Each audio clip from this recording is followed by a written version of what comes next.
Hey everyone, welcome back. In this video, I'll show you how to use the Proton Pass browser extension in 2026. If you want quick access to your saved passwords, autofill, and secure logins directly in your browser, this guide will help you use it step by step. First, make sure you have the Proton Pass browser extension installed from the official extension store.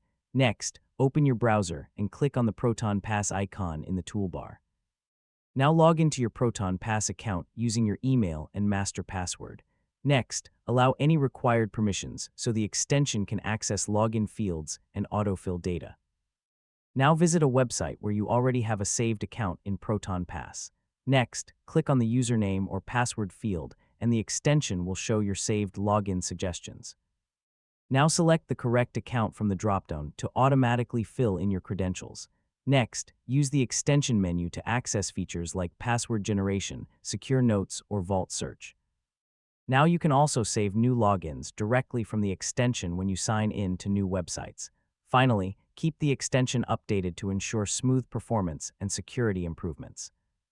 And that's it, you've successfully learned how to use the Proton Pass browser extension. You can now manage passwords easily and log in faster across all websites.